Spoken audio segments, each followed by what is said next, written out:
Thank you for joining us for Working Through the Word, a ministry of the Richmond Church of Christ. Let's join our pulpit minister, Mike Johnson, as he brings today's lesson. The psalmist began with an acknowledgement of who God is, the one who is high above it all, for indeed he made it all. He is the great creator, the one who formed the foundations of the earth. That is our God. When we go outside, we spend time in nature as those people we read about in Romans 1 did. They looked at the creation and they saw God. They saw who He was. The text said they saw His power and His Godhead. And so God said there without excuse, when you see God in nature, when you see His power, when you see His deity, there is no excuse but to be in awe and to wonder and to feel the presence of God all around. But then the psalmist was driven to ask the question that every one of us asks of ourselves probably often: who can stand in the presence of God? When we see how great and powerful and mighty He is and all that He has done, who can stand in His presence? Because we know who we are. We know what we've done. We know where we've been. We know the bad. We know the ugly. But then the psalmist answers his own question.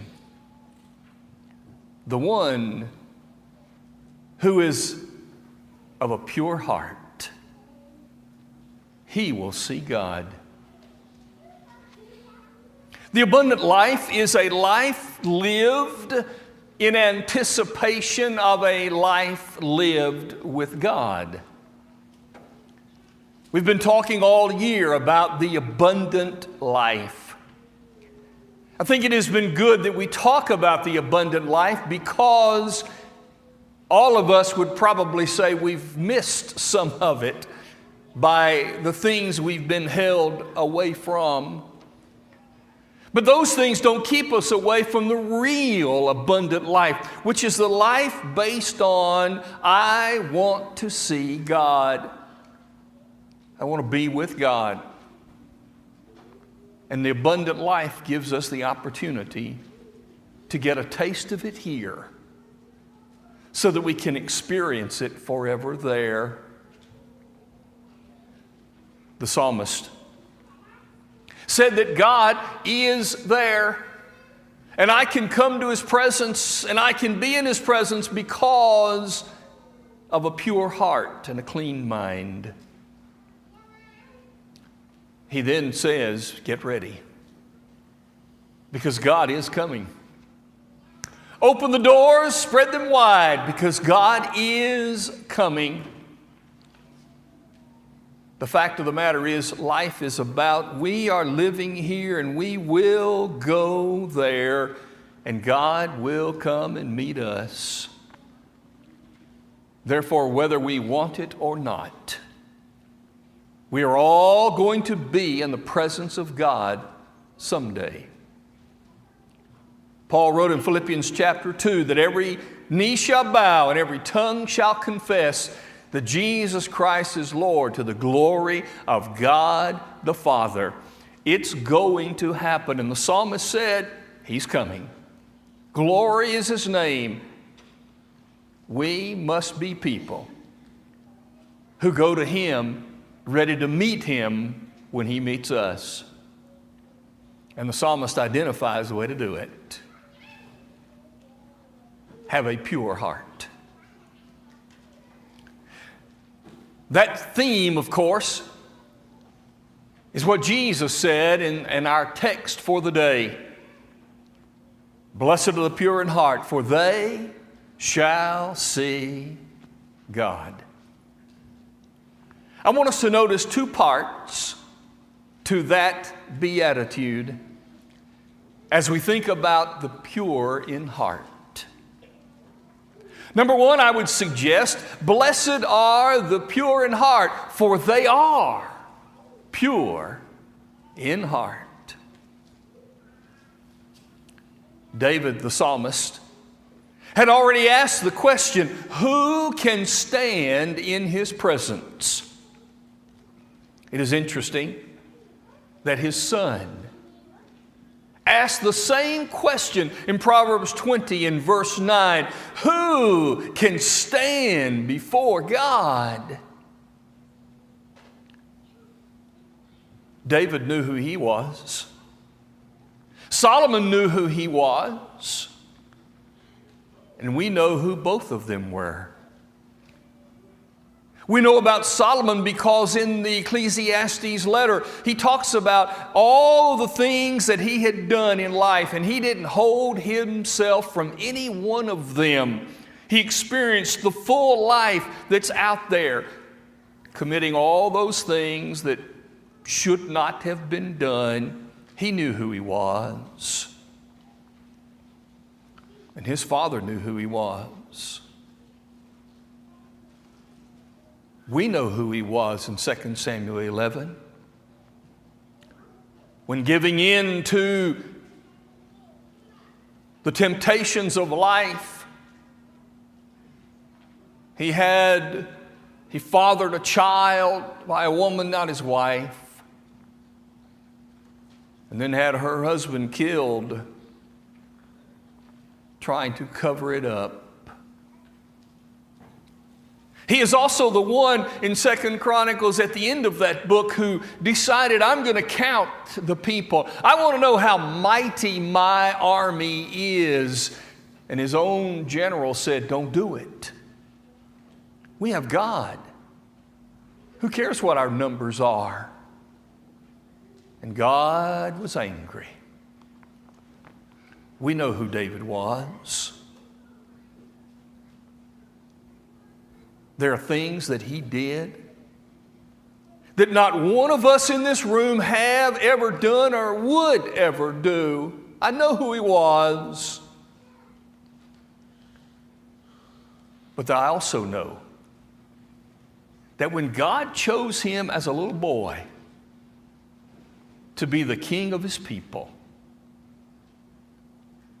it's recorded again in Acts 13 in verse 22. From the event of his being crowned or chosen in 1 Samuel,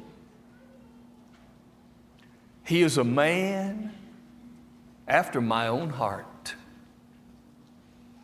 Because you see, the actions of life don't need to damage the heart. When David was chosen to be king and called the man after God's own heart, he did all of those things later. But it was still recorded of him in Acts 13. Because all of those things need not damage the heart. If you have been a part of God's family for a long, long time, if you became a Christian when you were quite young, maybe in your teens, you, like I, have been far worse individuals after being baptized than we were before. That creates some kinds of mental trouble in many people. I've counseled many through the years who have said, well, I was so bad after I was being baptized, I had been baptized into Jesus Christ for the forgiveness of my sins. And yet I was so bad afterwards, I don't think I knew what I was doing before. That doesn't follow. That's not logical. Every stage of life presents new challenges and new temptations, presented in ways that you may never have encountered them before. And we're going to fail. And just like David, who said, I know who I am. And in Psalm 51, he said, create in me a clean heart. Oh God, he understood that when those actions begin to damage the heart, you can get a new one. In Ezekiel 18 and in Ezekiel 36, God, through the prophet, said to his people, I'm going to take out the stone heart from your flesh and give you a new heart of flesh. I'm going to take out the hardened one and I'm going to give you a soft one. And while the actions of this life don't need to damage the heart, it can still be pure. We're constantly in need of renewal. It doesn't make sense that a person, having been baptized into Jesus Christ, after every stage of life needs to be baptized again, because now I know more than I did at this stage of life. And one more stage, I'll even know more theoretically. It's not what it's about. But the reason it comes up is because of the struggle. We know that Jesus said, blessed are the pure in heart. They shall see God. But then I look at myself, and maybe you look at yourself, and you begin to question, do I have a pure heart? Our prayer constantly should be not only to be forgiven, but also, God, see my heart, that it's not what it's expressing in my life. So now, number 2, blessed are the pure in heart, for they shall see God. The pure in heart will see God because God is focused on the pure heart. God is focused. When Psalm 24 was written, David understood that God is there. And I think he saw himself underneath God. God was focused on him. When God focuses on a pure heart, he's focusing on a single-minded heart. James chapter 4 and verse 8, the writer said, cleanse your hearts, you sinners. Purify your hands, you double-minded. To have a pure heart is to be single-minded, to be focused. God is looking for that. He's focusing on, am I a single-minded person? It's not that I don't have interests and likes and things that I view and see all of the time, but rather the undergirding idea of all that we have is to be single-minded. Practically speaking, when you meet a new person, does it cross your mind about the possibility of that person being influenced by you to know the Lord? Does that come into your mind? When you're at work and everybody sees the work that you're doing, does it ever cross your mind, I am doing this because I'm a Christian, because I am wanting my work to be reflective of the God that I serve? When you are engaged in the fun stuff of your life, do you think about God in the midst of the recreation? You see, that is single-minded focus, and God's looking. He's focused. God is focused on those who are prepared.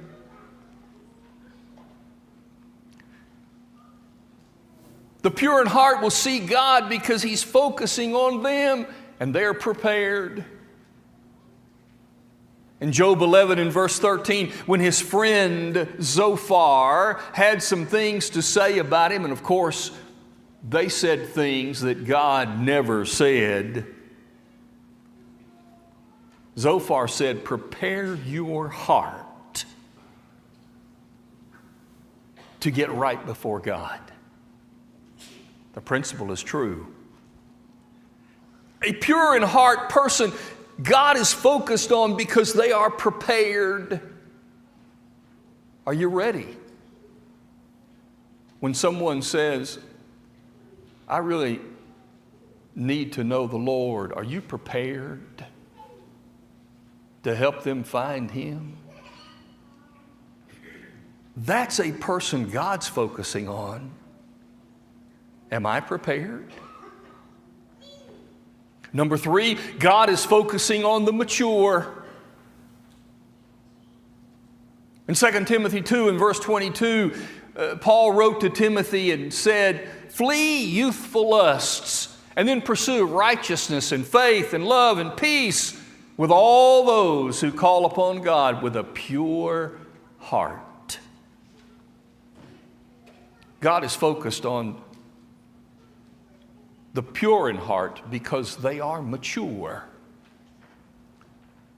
They know how to leave some things behind, and they know how to hold on to things that they need to. God is focused. Oh, the pure in heart will see God because God is focused on them. Am I that? What about this final idea describing what God focuses on? Titus 1 verse 15. It's an interesting way of stating something. To the pure, all things are pure, but to the defiled is nothing pure. That doesn't sound right. So to the pure, if you are a pure-hearted person, then even sin is pure? Well, that doesn't make any sense. That's psychotic. How many criminals do terribly bad things and never one time feel bad about it? It's pure to them. Perfectly fine. Is that what God is saying? Here's what I think it is, maybe. I would love to hear your thoughts, but here is mine. To the pure, all things are pure. My first thought is purity. In other words, when you hear something about someone, is your first thought pure? Or do you immediately say, oh yeah, that's the kind of person I think they are? You give people the benefit of the doubt. Do you look for the good in a situation instead of the bad? Do you focus on and think first in a pure way to the pure? All things are pure. The pure in heart will see God because God is focused on them. But finally, the pure in heart will see God because the pure heart is focused on God. 2 Chronicles, after David had committed that sin of numbering the people, chapter 29, and God sent out his punishment. And then he said, here's how you stop the punishment. Offer this sacrifice. And David said about God, I know that you are watching and you test the hearts. Therefore I come willingly. I'm focused on God if I'm pure heart because God is watching. And David understood that. And the pure heart is watching God, focused on God, and doesn't mind being focused on God. Because that's what the pure heart does.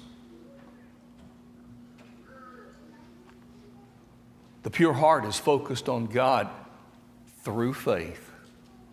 Hebrews 10 and verse 22. That's how we do it. We approach God through faith. That's how I'm focused on Him. If your faith is wavering,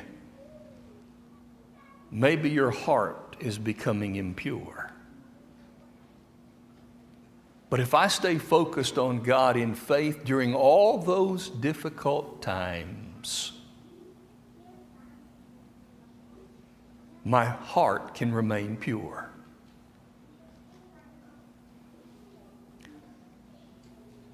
I honor God through obedience.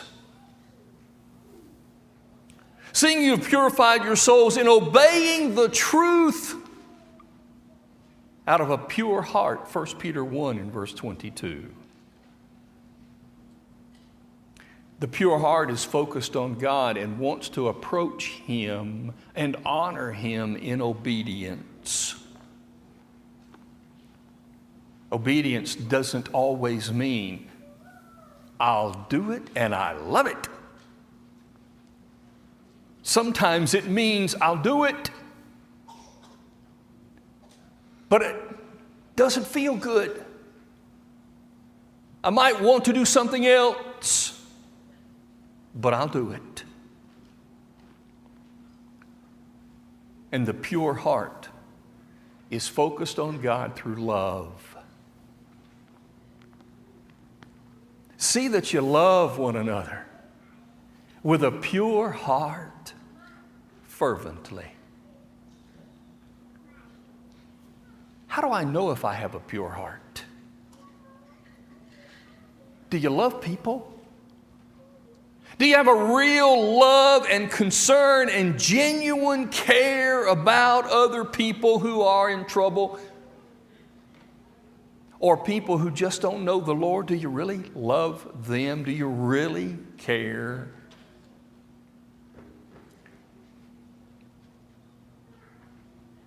I'm going to see God whether I want to or not. But the pure in heart will see Him. They'll be appreciative of it. They'll be excited about it. And the pure in heart knows that God is focused on them. Now I need to know that I have a pure heart, because the sins of life don't need to damage that pure heart. I can always get another one from the Lord. But if I continue under the watchful eye of God to develop my faith, to obey regardless, and to love all of the time, then I can stand before God as a pure-hearted person. And I keep managing those problems in life, and when they start to damage that heart, it's time to do something about it. Maybe that's you. Maybe you feel that the sins of life have actually begun to damage your heart. The Lord said, come on, I'll give you a new one. I'll take the stony one away and give you a fleshy one. And every child of God can return. If you've never obeyed your Lord in baptism, then you don't have the heart He wants you to have. Oh, you could be a good person, but you're not pure in heart. And you don't want to see God without having the heart that He wants you to have. Our prayer is for you. Our shepherds are waiting for you. If you need help today, let's stand and sing together. We hope you enjoyed today's broadcast, brought to you by the Richmond Church of Christ. We are located at 1500 Lancaster Road in Richmond, Kentucky. We meet on Sunday mornings for Bible class at 9 a.m., followed by our morning worship service held at 10 a.m. Our Sunday evening service is held at 6 p.m., and our midweek Bible study is held on Wednesday at 7 p.m. If you are in the area, we would love to have you as our honored guest. Thanks for listening.